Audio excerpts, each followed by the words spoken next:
Right then, another mini video, but this time we've caught it again in the middle, but we're not going to record everything we're doing because it's all a little bit boring, but it needs doing nonetheless.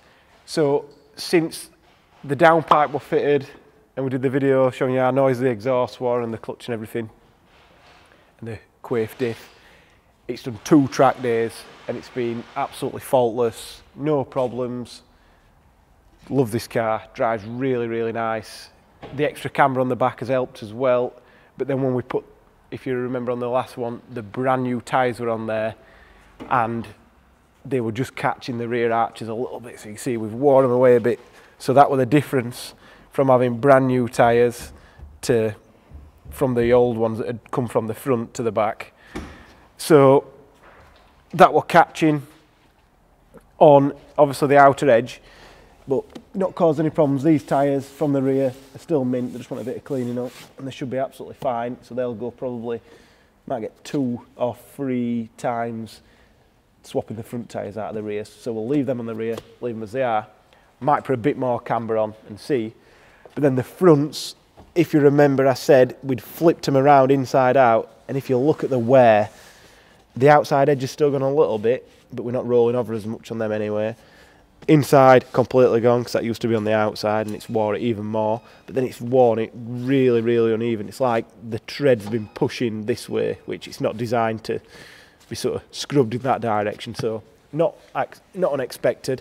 So we need a pair of front tyres fitting, which we'll do pretty shortly. I don't think I've got them in stock, so I need to order some more of them. So the rear pads had felt a bit last time, so we put some standard ones in.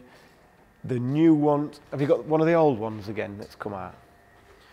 So one of the old ones that's come out, these are looking all right. You can see they've been getting hot, but the yellow stuffs are going in now, so that's one of the jobs. I don't know if you can see them here, Danny. Here, put that back, put them in there. So yeah, the yellow stuff pads are going in now.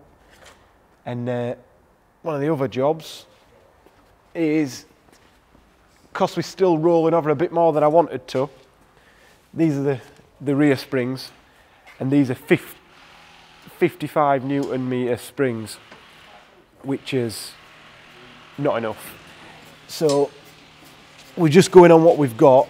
The rear springs that we've put on now, these are 105 Newton, so nearly twice as stiff as what they were. That seems to work on our Golf race car, so we'll try that and see. We might have to mess about with the damping and stuff, but we'll see. We'll leave it as it is and try it out. And then the front springs, they're these ones, which these are piddly little thin things, which these are 80 Newton millimeters. So the ones that we've fitted here now, where are they? I don't know if you can twist it and see.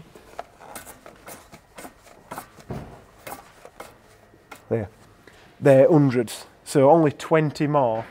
I think if I like how much improvement we've got on this and the tyre wear still a little bit more than we want, I probably want to go up another 20 newtons on the back, maybe 30 newtons on the back, and at least another 10 on the front. So we'll see how that works out. But I want the rear to be stiffer because the spring's inside the arm, so I still don't quite know why suspension manufacturers send them with softer rear springs. I suppose they're trying to cover their backs in case somebody fits them and spins it straight away, but at your own risk. So that should cover all those jobs. The other job that we've been doing, I'll leave them there and sort them out later. You can't even really see it, but it's had a new alternator belt, a new alternator tensioner roller, and the tension itself, which is here. So this will get a bit of a squeak on it when you're starting it from cold. It was squeaking a bit. To get this out, basically, the engine nearly had to come out. It were absolutely painful. I'm sure some BMW mechanics will be laughing at us and saying there's an easy way to sneak them out. We didn't find it, and it took ages, absolutely ages to do. Horrible job. Wish we'd done it the week before, but it were only apparent that that was the squeaky noise afterwards. And then looking at the belt, that's probably why it were making some funny noises. But while we were there, we've just done absolutely everything at once anyway. So we shouldn't have any more noises from that. all the squeaks and everything should have gone. Horrible job, but it's done now. So we're going to get the new front tyres whacked on, and well, while we wait for the new front tyres to come, we're going to put the road tyres on, the Michelins, and then we can get it back on the dyno and actually see what difference that downpipe made, because we never actually put it on the dyno and see. But on the track days, couldn't say how many horsepower it's given us. I don't think it's a lot. It revs a little bit cleaner right at the top, and we had no problems with temperatures whatsoever. We never had it going into any limp mode, any protection mode, which the same can't be said for the 125D, because that were an absolute pain. So yeah, we'll get all this sorted, get the corner weights all rigged back up when the new springs are on, and then we'll go from there.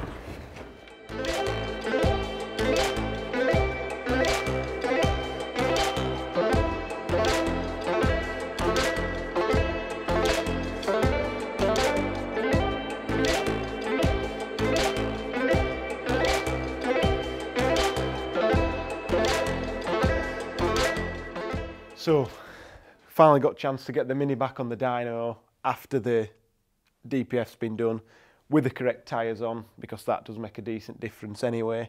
Try and keep everything consistent, should be alright. So, this is an 170 horsepower model standard. Last time, previously, with the DPF on, we managed sort of 330 foot-pound, 203 horsepower, and that was what we'd run it on the track, get it loads of hammer, even with the DPF in, and it seemed alright.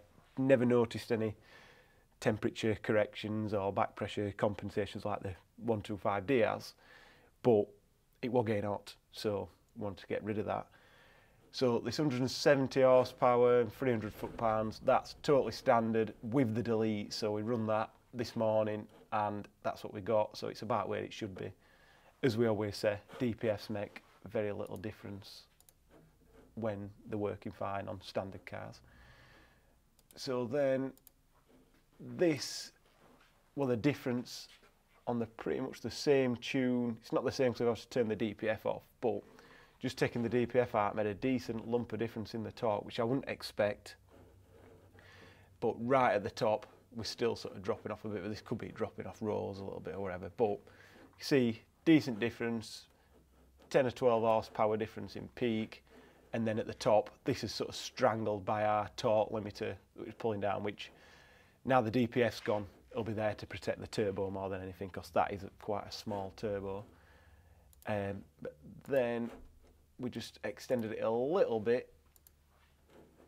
Sort of, you change your gear about 4 grand, so I wanted to extend it a little bit more there. And we ended up with 216 horsepower and pretty much the same torque. It's only after 3600 you notice a difference, and then right at the top. So really happy with the changes.